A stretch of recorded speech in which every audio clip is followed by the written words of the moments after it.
ഷാർജയിൽ തൂങ്ങി മരിച്ച നിലയിൽ കണ്ടെത്തിയ അതുല്യയുടെ മരണവുമായി ബന്ധപ്പെട്ട് കൂടുതൽ പ്രതികരണങ്ങൾ കുടുംബത്തിന്റെ ഭാഗത്തുനിന്ന് വരുന്നുണ്ട്. അതുല്യ ആത്മഹത്യ ചെയ്യില്ലെന്ന് സഹോദരി. സതീഷ് മർദ്ദിച്ചതിന്റെ പാടുകൾ തന്നെ അതുല്യ കാണിച്ചിരുന്നു. സതീഷിന് മറ്റ് സ്ത്രീകളുമായി ബന്ധമുണ്ടായിരുന്നു. അത് അതുല്യ കണ്ടെത്തിയിരുന്നുവെന്നും സഹോദരി പറഞ്ഞു. പോസ്റ്റ്മോർട്ടം റിപ്പോർട്ടിനകത്തും 24 മണിക്കൂറിനുള്ളിലുള്ള പാടുകളുണ്ട്. 2 ആഴ്ചയ്ക്കുള്ളിലുള്ള 46 ഇഞ്ചുറീസ് ചേച്ചിയുടെ ബോഡിയിലുണ്ട്. അപ്പോൾ ഒരു സ്ത്രീയെ ഇത്രയും ഉപദ്രവിക്കുക എന്ന് പറയുമ്പോൾ എത്രമാത്രം എൻ്റെ ചേച്ചി സഹിച്ചിട്ടുണ്ടാവും. ഇത്ര ഉപദ്രവം ഒരു ബോഡിയിൽ ഉണ്ടാവുക എന്നുള്ളത് എന്ന് വെച്ചാൽ തലയിൽ അടിച്ച പാട്, ആ പ്ലേറ്റിൽ അടിച്ച തലയിലെ പാട് വ്യക്തമായിട്ടുണ്ട് പോസ്റ്റ്മോർട്ടം റിപ്പോർട്ടിൽ. എന്താണ് അന്ന് രാത്രി സംഭവിച്ചത് നമുക്കറിയണം. പുള്ളി പറയുന്നത് ഒരിക്കലും ഞങ്ങൾ വിശ്വസിക്കത്തില്ല. നാക്കെടുത്ത കള്ളത്തരമാണ് പറയുന്നത്. പിന്നെ എങ്ങനെ, കാരണം ഏറ്റവും കൂടുതൽ കാര്യങ്ങൾ അറിയാവുന്ന ഒരു വ്യക്തി എന്ന നിലയിൽ ഞാൻ വിശ്വസിക്കത്തില്ല. ഈ സംഭവം നടന്നിട്ട് പിറ്റേ ദിവസം എന്നെ വിളിച്ചിട്ടുണ്ടായിരുന്നു. അപ്പോൾ എൻ്റെ അടുത്ത് പറഞ്ഞു, ഉച്ചയ്ക്കെങ്ങാണ്ട് പുള്ളി ജോലി സ്ഥലത്തുനിന്ന് ചേച്ചിയെ വിളിച്ചു. അപ്പോൾ വിളിച്ച സമയത്ത് ബാക്ക്ഗ്രൗണ്ടിൽ ഏതോ ഫ്രണ്ട് അങ്ങോട്ട് എന്നിട്ട് പറഞ്ഞു, ആരാടാ വിളിക്കുന്നത് എന്തോ ചോദിച്ചു. അപ്പം പുള്ളി പറഞ്ഞത് കാമുകിയാണ്. അപ്പം പുള്ളി അങ്ങാണ്ട് ചോദിച്ചാൽ ഏതാ, എന്തോ മസായ ബിൽഡിങ്ങിലെ പെണ്ണാണോ അതോ ബസ്സിലെ രമ്യയാണോ എന്ന് ചോദിച്ചു. അപ്പോൾ അങ്ങനെ ചോദിച്ചപ്പോൾ ചേച്ചി കേട്ടു. അപ്പം ഏതൊരു പെണ്ണാലും അത് സഹിക്കത്തില്ലല്ലോ. അപ്പം ചേച്ചി ഫോൺ കട്ട് ചെയ്തു. തിരിച്ച് വീട്ടിൽ വന്നപ്പോൾ അതിനെ ചൊല്ലി ചേച്ചി കാര്യം ചോദിച്ചു. പുള്ളി അത് സമ്മതിക്കുന്നില്ല. അങ്ങനെ ഇവർ തമ്മിൽ അതിനെ ചൊല്ലി സംസാരം ഉണ്ടായി. അപ്പം ചേച്ചി ഫുഡ് കഴിച്ചുകൊണ്ടിരിക്കുന്ന സമയത്ത് പുള്ളി വന്നിട്ട് സംസാരം കൂടിയിട്ട് പ്ലേറ്റ് വാങ്ങിച്ച് തലക്കടിച്ച് 4 പീസായെന്നാണ് പറഞ്ഞത് പ്ലേറ്റ്. ആ സംഭവം നമ്മുടെ അടുത്ത് പറയുമ്പോഴേ നമ്മൾ പറയുന്നുണ്ട് ഇനി അവിടെ നിൽക്കരുത്. കാരണം അയാൾ വല്ലതും ചെയ്യും. കാരണം എപ്പോഴും ചേച്ചി പറയും ഉപദ്രവിക്കുമ്പോൾ തലയ്ക്ക്, നാവിയിൽ ഇങ്ങനെയൊക്കെയാണ് ഉപദ്രവിക്കുന്നത്. അപ്പോഴേ അമ്മ ഇവിടെ ഭയങ്കര നിലവിളിയൊക്കെയാണ്. നമ്മ ഒരു മോളെ കയറി വാ, നീ നിൽക്കരുത് ഇനി എന്നൊക്കെ പറഞ്ഞു. സതീഷിനെ കസ്റ്റഡിയിലെടുത്ത് ചോദ്യം ചെയ്യണമെന്ന് അതുല്യയുടെ അച്ഛൻ ആവശ്യപ്പെട്ടു. അച്ഛന്റെ പ്രതികരണത്തിലേക്ക്. ജാമ്യത്തിൽ തുടരുന്നത് ക്രൈംബ്രാഞ്ച് അന്വേഷണം നടക്കുന്നുണ്ട്.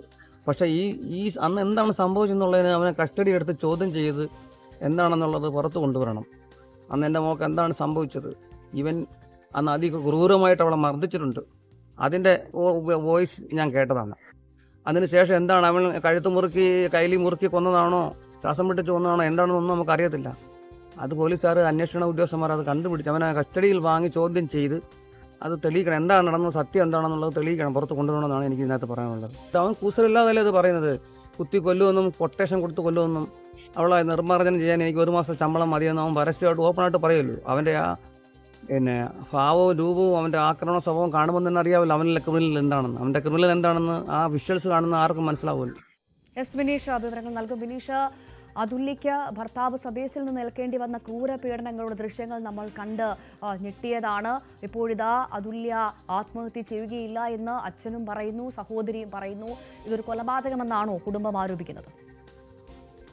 തീർച്ചയായും അങ്ങനെ തന്നെയാണ്. അതുല്യയുടെ മരണവുമായി ബന്ധപ്പെട്ട് വലിയ രീതിയിലുള്ള തെളിവുകൾ, നിരവധി ഡിജിറ്റൽ തെളിവുകൾ അടക്കം പുറത്തു വരുന്ന സാഹചര്യമാണ് ഇപ്പോൾ ഉള്ളത്. അതുപോലെ തന്നെ ഈ അതുല്യയുടെ ഭർത്താവ് സതീഷ് അതിക്രൂരമായി മർദ്ദിക്കുന്നു, അതുപോലെ തന്നെ കൊലപ്പെടുത്തും എന്ന് ഭീഷണി മുഴക്കുന്ന തരത്തിലുള്ള തെളിവുകളാണ് കുടുംബം കഴിഞ്ഞ ദിവസം കോടതിയിൽ ഹാജരാക്കിയത്.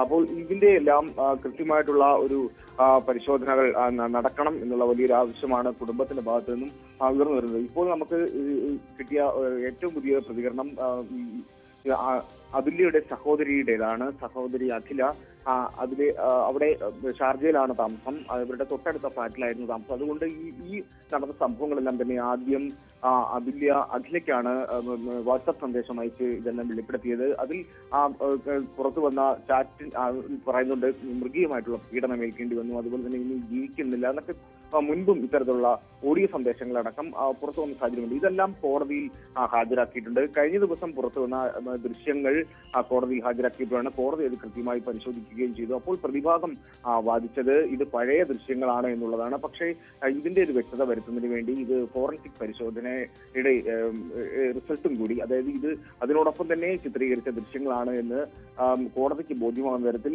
ഇതിന്റെ ഫോറൻസിക് പരിശോധനയും കൂടി കോടതിയിൽ ഹാജരാക്കണം എന്നാണ് കോടതി കഴിഞ്ഞ ദിവസം ഒരു നിർദ്ദേശം വെച്ചത്.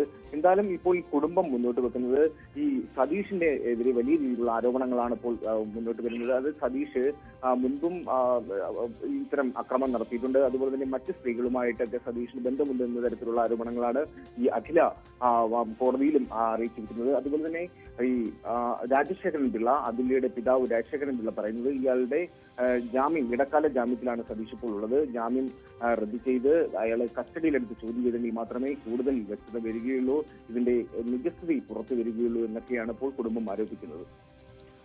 ശരി, വിനീഷാണ് വിവരങ്ങൾ നൽകിയത്.